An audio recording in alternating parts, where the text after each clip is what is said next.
V9 న్యూస్కి స్వాగతం. ఇప్పుడు హెడ్లైన్స్. విశాఖ పద్మాపురంలో గేదెపేట శ్రీ రాజరాజేశ్వరి తల్లి అమ్మవారి జాతర ఘనంగా జరిగింది. ఈరోజు గెద్దపేట గ్రామంలో చుట్టాలతో బంధువులతో కలకలలాడింది.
చేస్తారా కదా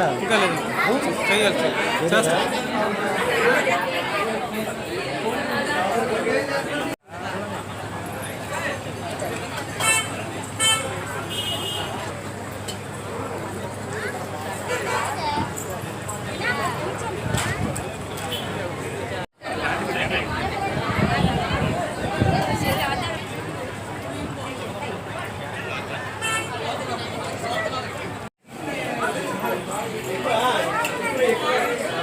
చేస్తారా కదా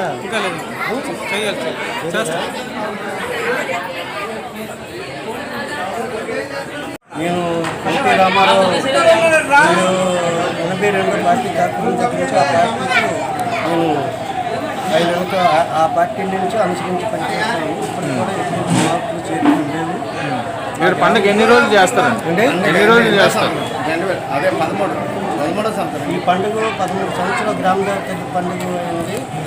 తర్వాత ఇది అమ్మవారి టెంపుల్ కట్టడం అప్పుడు చేద్దాం అనుకుని ఈరోజు 2004లో ఈ పండుగ అందరూ గ్రామస్తులతో ఆలోచించి ఈ పండుగ నిర్ణయించబడింది. సుమారు ఎంతమంది పాల్గొంటారు?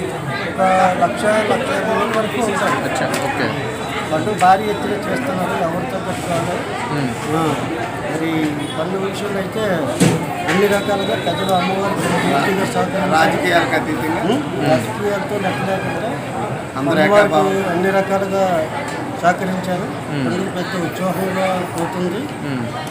మరి మేము రాజకీయంగా కూడా నాకున్నంత నిర్ణయంతో మేము అందరూ కలిసి పనిచేస్తున్నాం. శ్రీనివాసరావు కూడా ఇప్పుడు ఈ పండుగ అమ్మవారి సందర్భంలో వచ్చి అమ్మవారికి దర్శించుకుని ఆయన కూడా ఇక్కడ వచ్చి అదంతా సహకరించడానికి కూడా వెళ్ళిపోయారు. ఇస్తున్నాము.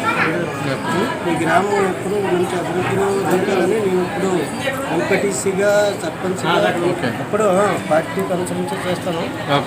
ఈ గ్రామాన్ని అవసరం. తర్వాత పూర్వం ఎప్పుడో నేను బ్రిడ్జి ఆత్రముఖాత్మ బ్రిడ్జి కూడా తెలుగుదేశం గవర్నమెంట్లోనే స్థానిక ఎమ్మెల్యే గారు మినిస్టర్ గారు ట్రైన్లో ఆయనంతా ఒప్పించి ఒక మినీ బ్రిడ్జి 2 మినీ కలవట్లు పెట్టాము. అలాగే ఈరోజు ప్రజలందరికీ అందుబాటులో ఆ కార్యక్రమం జరుగుతుంది.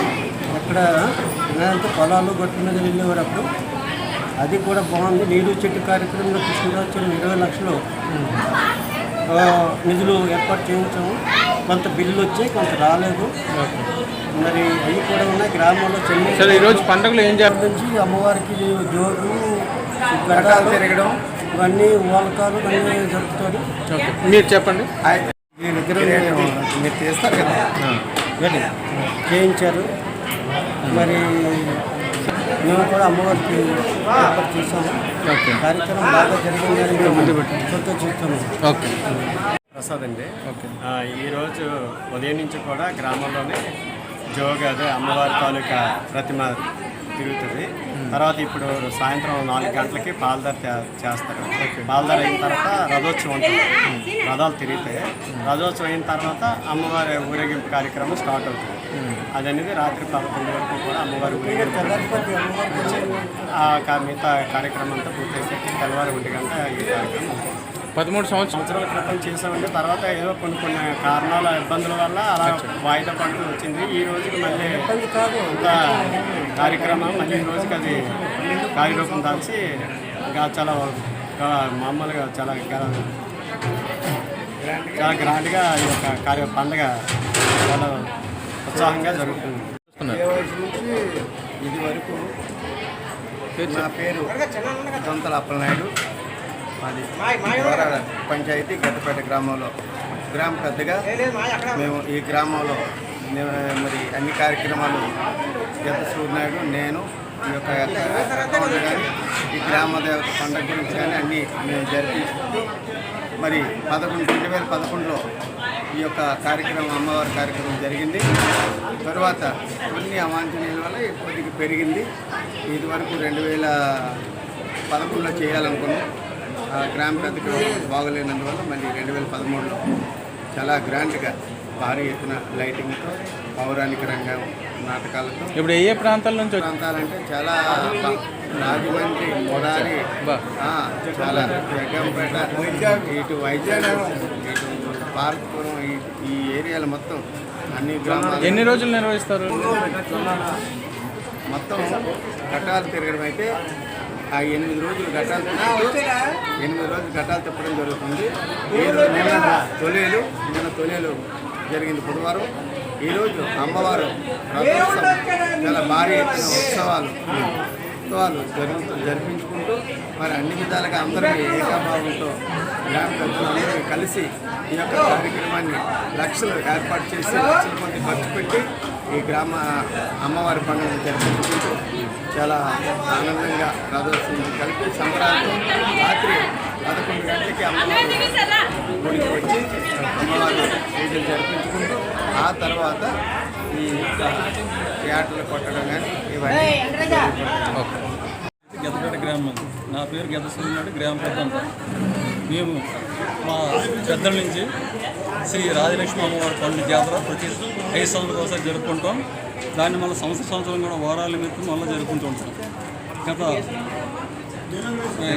2011లో జరుపుకున్నాం. తర్వాత మళ్ళీ 2024లో జరుపుకుంటున్నాం.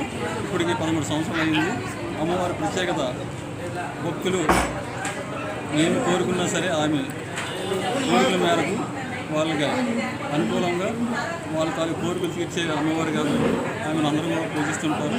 ఇప్పుడు మేము గ్రామస్తులందరూ కూడా రాజకీయాలు అతీతంగా అందరం కలిసికట్టుగా పనిచేస్తూ అమ్మవారి పండుగ మహోత్సవాన్ని జరుపుకోవడానికి మేమందరం నిశ్చయించుకొని ఆ విధంగా జరుపుకుంటున్నాం. తర్వాత ఈ కార్యక్రమంలో ప్రజలకు ఏటువంటి ఇబ్బంది లేకుండా రక్షణ సహాయాలు, తర్వాత వాటర్ సమస్య, కరెంటు సమస్య, ఏ సమస్య అయినా సరే అందరూ మా సంబంధిత అధికారులతో సంప్రదించి అవి సరిదిద్దుకుంటున్నాము.